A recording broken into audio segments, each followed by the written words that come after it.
Hello, welcome back to my YouTube channel. അപ്പം എല്ലാവർക്കും സുഖമല്ലേ? ഇന്ന് ചെറിയൊരു ഷോപ്പിംഗ് കം കുക്കിംഗ് വ്ളോഗാണ്. ഇന്നലെ നമുക്ക് വീട്ടിലൊരു ഗസ്റ്റ് ഉണ്ടായിരുന്നു. അങ്ങനെ ഇന്ന് ഫുഡ് സെറ്റാക്കുന്നതിനെ കുറിച്ചൊക്കെ പറഞ്ഞപ്പം എല്ലാവർക്കും ഒരേ ഒപ്പീനിയൻ, കപ്പ ബിരിയാണി മതിയെന്ന്. അങ്ങനെ അതിനുള്ള കപ്പയും ബീഫും ഒക്കെ മേടിക്കാൻ വേണ്ടിയിട്ട് ഇറങ്ങിയതാണ് ഞാൻ. അങ്ങനെ ഞങ്ങൾ വീട്ടിൽ നിന്ന് ഇറങ്ങി. എന്താ അറിയത്തില്ല, ഇന്ന് പോകുന്ന വഴിക്ക് സകലമാന സിഗ്നൽ ഞങ്ങൾക്ക് കിട്ടുന്നുണ്ടായിരുന്നു. ഓരോ സിഗ്നൽ. അങ്ങനെ ഞങ്ങൾ ആദ്യം തന്നെ നമ്മുടെ മീറ്റ് മേടിക്കാനുള്ള പോക്കാണ്. അപ്പം നമുക്ക് സാധാരണ ഇവിടെ എല്ലാ ഗ്രോസറി സ്റ്റോഴ്സിലും നമുക്ക് മീറ്റ് കിട്ടും. പക്ഷേ ഇപ്പം ഞങ്ങൾ പോകുന്ന ഡെസ്റ്റിനേഷനിലാവുമ്പോൾ നമുക്ക് മീറ്റ് സെലക്ട് ചെയ്ത് മേടിക്കാൻ പറ്റും. പിന്നെ അവർ കട്ട് ചെയ്തിട്ട് നമുക്ക് തരും. അങ്ങനെ വണ്ടിയൊക്കെ പാർക്ക് ചെയ്തു. ഇവിടെ ഇങ്ങനെ ബീഫ് മേടിക്കാൻ കിട്ടുന്നത്. അതിന് ഷോൾഡർ പീസ് വേറെ, ബോൺലെസ് പീസ് വേറെ, അങ്ങനെ സെപ്പറേറ്റ് ആയിട്ട് നമുക്ക് ചൂസ് ചെയ്തെടുക്കാൻ പറ്റും. ആൻഡ് അവർ നമ്മൾ സെലക്ട് ചെയ്ത് കൊടുക്കുന്നത് നമുക്ക് കട്ട് ചെയ്ത് തരും. അപ്പോൾ അത് സെലക്ട് ചെയ്ത് കൊടുത്തതിന് ശേഷം ഞാൻ കുറച്ച് നമ്മുടെ ഇഞ്ചി തീർന്നിരിക്കുക, അങ്ങനെ ഇഞ്ചി മേടിക്കാൻ വന്ന കൂട്ടത്തിൽ ആ കടയിലുള്ള ബാക്കി സാധനങ്ങളും കൂടെ കാണാൻ വേണ്ടി ഇറങ്ങി. എനിക്ക് ഈ ഷോപ്പിങ്ങിന് പോകുന്നതും ഈ സാധനങ്ങളൊക്കെ കാണുന്നതും അതൊക്കെ ഒന്ന് എടുത്ത് നോക്കുന്നതൊക്കെ ഭയങ്കര ഇഷ്ടമുള്ള കാര്യം കേട്ടോ. അപ്പം അങ്ങനെ അതൊക്കെ എടുത്തു. ആ ടൈം കൊണ്ട് നമ്മുടെ ബീഫൊക്കെ കട്ട് ചെയ്ത് കിട്ടിയിട്ടുണ്ട്. പിന്നെ ഞങ്ങളതൊക്കെ ബില്ല് ചെയ്തു തിരിച്ച് വീട്ടിലേക്ക് വരും. അപ്പോൾ തിരിച്ച് വീട്ടിലേക്ക് വരുമ്പം എനിക്ക് നമ്മുടെ ഡോർ റമ്മിലും കൂടെ കയറേണ്ട ഒരു ആവശ്യമുണ്ട്. ഞാൻ കഴിഞ്ഞ ദിവസം മേടിച്ച് നമ്മുടെ പോട്ടറി വീലിന് ബാറ്ററി വേണമായിരുന്നു. അപ്പം ആകെപ്പാടെ ഒരു ബാറ്ററിയും പിന്നെ നമ്മുടെ ഡിഷ് വാഷറിൻ്റെ ലിക്വിഡും മാത്രമേ മേടിക്കാനുള്ളൂ. ബട്ട് അവിടെ കയറിയ സ്ഥിതിക്ക് അവിടെ എന്തൊക്കെയാണ് പുതിയതായിട്ട് വന്നതെന്നൊക്കെ ഒന്ന് നോക്കാമെന്ന് കരുതി ഞാനൊരു കാർട്ടും കൂടെ എടുത്തു. അങ്ങനെ അവിടുത്തെ ഓരോ അയൽ വഴി ഇങ്ങനെ പോയിക്കൊണ്ടിരിക്കുകയാണ്. അപ്പോൾ അവിടെ ഇങ്ങനെ ഗ്ലാസും പ്ലേറ്റ്സൊക്കെ ഉണ്ട്. അപ്പോൾ അതിനകത്ത് എനിക്ക് ക്യൂട്ടായിട്ട് തോന്നിയ ഒരു ബൗളുണ്ടായിരുന്നു. അങ്ങനെ ആ ഒരു ബൗൾ ഞാൻ എടുത്തു. പിന്നെ ഓരോ സെക്ഷനിലും കൂടെ ചുമ്മാ ഇങ്ങനെ നടന്ന് ഒന്ന് എക്സ്പ്ലോർ ചെയ്തു. വേറൊന്നുമല്ല, സ്ഥിരം പറയുന്ന പോലെ ഒരു ദർശനേ സുഖം. ഇതൊക്കെ കാണുമ്പോൾ എനിക്ക് ഭയങ്കര സന്തോഷമാണ്. മേടിച്ചില്ലെങ്കിലും കണ്ടു കഴിഞ്ഞാൽ തന്നെ കുറച്ചൊരാശ്വാസം കിട്ടും. പിന്നെ ഇന്ന് ഒത്തിരി സമയം അവിടെ കറങ്ങാൻ നിന്നില്ല, കാരണം നമുക്ക് വീട്ടിൽ പോയിട്ട് കുക്ക് ചെയ്യേണ്ടതുണ്ട്. അങ്ങനെ ഞാൻ അവസാനം നമ്മൾ മേടിക്കാൻ വന്ന ബാറ്ററിയും കൂടെ മേടിച്ച് ബില്ല് ചെയ്തിട്ട് അവിടെ നിന്ന് ഇറങ്ങി. തിരിച്ചു വരുന്ന വഴിക്കും എല്ലാ സിഗ്നലും എനിക്ക് കിട്ടുന്നുണ്ടായിരുന്നു കേട്ടോ. അപ്പോൾ നമ്മൾ വീട്ടിലോട്ട് വരുന്ന വഴിയിൽ ക്രേസി ബിൻസ് എന്ന് പറഞ്ഞൊരു സ്റ്റോറും കൂടെ ഉണ്ട്. ഇതൊരു ലിക്വിഡേഷൻ സ്റ്റോറാണ്. അപ്പോൾ ആമസോണിലുള്ള പ്രോഡക്റ്റ്സൊക്കെ നമുക്ക് ഭയങ്കര ഡിസ്കൗണ്ടഡ് പ്രൈസിൽ ഇവിടെ കിട്ടും.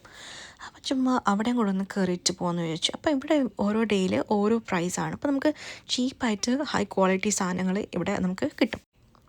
അകത്ത് കയറിയപ്പം ഭയങ്കര തിരക്കായിരുന്നു. തിരക്ക് കാരണം നമുക്ക് എല്ലാ സ്ഥലത്തും നമുക്കൊന്ന് കൃത്യമായിട്ട് നോക്കാൻ പോലും പറ്റാത്തത്ര തിരക്കായിരുന്നു. എന്നാലും എന്നെക്കൊണ്ട് പറ്റുന്ന പോലെയൊക്കെ ഞാൻ എല്ലാം ഒന്ന് കണ്ട് ആസ്വദിച്ചു. പിന്നെ ഒന്ന് രണ്ട് സാധനങ്ങൾ ഞാൻ മേടിച്ചു. അത് ഞാൻ പിന്നെ എപ്പോഴേലും കാണിക്കാം കേട്ടോ. എന്നിട്ട് ഞാൻ ഇങ്ങനെ അവിടെയും ഇതുപോലെ ഓരോ അയലിൽ കൂടെ ഇങ്ങനെ പോയി ഓരോ സാധനങ്ങളൊക്കെ നോക്കിക്കൊണ്ടിരിക്കുകയാണ്. ഇവിടെ വരുന്ന സാധനങ്ങൾ എന്ന് വെച്ച് കഴിഞ്ഞാൽ നമ്മൾ ആമസോണിലൊക്കെ ഓർഡർ ചെയ്തിട്ട് റിട്ടേൺ വരുന്ന പ്രോഡക്റ്റ്സ് ഉണ്ടാവുമല്ലോ, ആ പ്രോഡക്റ്റ്സാണ് ഇവിടെ കൊണ്ടുവന്നിട്ട് ഇവർ സെയിൽ ചെയ്യുന്നത്. അപ്പം അവിടെ നിന്ന് ഞാൻ എടുത്ത സാധനമൊക്കെ ബില്ല് ചെയ്തിട്ട് ഞങ്ങൾ അവിടെ നിന്ന് ഇറങ്ങി നേരെ വീട്ടിലേക്ക് പോകാനുള്ള പോക്കാണ്. ദൂരെ ആ കാണുന്നതാണ് നമ്മുടെ അപ്പാർട്ട്മെൻറ്റ് കേട്ടോ. ഇവിടെ ഇപ്പം മഞ്ഞ് തുടങ്ങിയ പിന്നെ ഫുള്ളൊരു ബ്ലാക്ക് ആൻഡ് വൈറ്റ് തീമാണ്.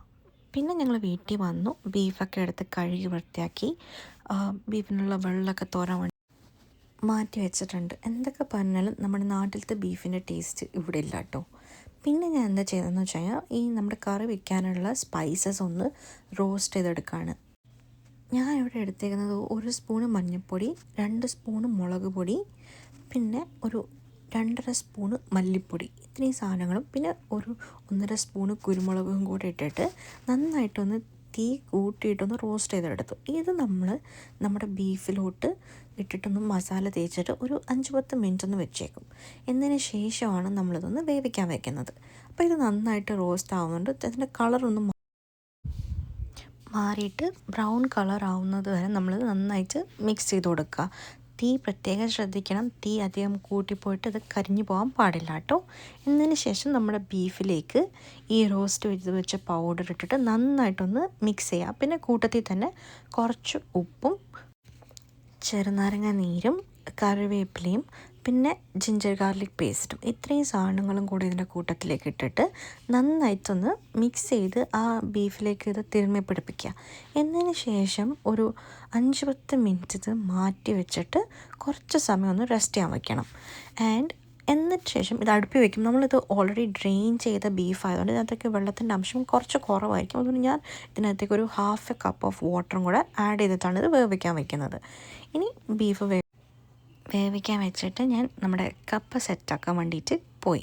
ഇവിടെ നമുക്ക് കിട്ടുന്നത് ബ്രസീലിയൻ കപ്പയാട്ടോ. അതുകൊണ്ട് തന്നെ അതിനകത്ത് കൂടുതലും സ്പോയിൽഡ് ആയിരിക്കും. ഇപ്പം നമുക്ക് ഒരു 2 കിലോ കപ്പ നമ്മൾ മേടിച്ച് കഴിഞ്ഞാൽ ചിലപ്പോൾ നമുക്ക് അതിനകത്ത് ഒരു 1 കിലോ ഒക്കെ നമുക്ക് യൂസ് ചെയ്യാൻ പാകത്തിനുള്ള കിട്ടത്തുള്ളൂ. പിന്നെ നാട്ടിലത്തെ കപ്പയുടെ ടേസ്റ്റും എനിക്ക് തോന്നിയിട്ടില്ല. അങ്ങനെ നമ്മുടെ ബീഫൊക്കെ വെന്ത് സെറ്റാവുന്നുണ്ട്. ഇനി ബീഫിൻ്റെ മസാല ഉണ്ടാക്കാൻ വേണ്ടിയിട്ട് ഞാൻ ആദ്യം തന്നെ എണ്ണ ഒഴിച്ചു, കടുക് പൊട്ടിച്ചു, അതിലേക്ക് ജിഞ്ചർ ഗാർലിക് ചില്ലി പേസ്റ്റ് ഇട്ടിട്ട് നന്നായിട്ടൊന്ന് റോസ്റ്റ് ചെയ്തെടുത്തു. എന്നതിന് ശേഷം അതിലേക്ക് സവോള ഇട്ടിട്ട് നന്നായിട്ട് മിക്സ് ചെയ്ത് ലേശം ഉപ്പും ലേശം പഞ്ചസാരയും കൂടെ ഇട്ടിട്ട് ഒന്ന് വേവാൻ വേണ്ടിയിട്ട് അടച്ചു വെച്ചു. അതൊന്ന് വെന്തതിന് ശേഷം അതിലേക്ക് തക്കാളിയും കൂടി ഇട്ടിട്ട് നമ്മൾ ഹാഫ് കുക്ക് ചെയ്ത് വെച്ച ബീഫിലേക്ക് ഈ സവോള മിക്സ് ആഡ് ചെയ്ത് വെച്ച് ഒന്നുകൂടെ ഒന്ന് വേവിച്ചെടുക്കുകയാണ്.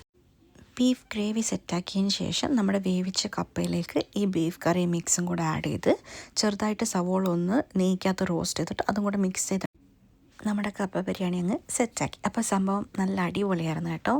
അപ്പോൾ എനിക്ക് അത്രയേ ഉള്ളൂ. Bye bye.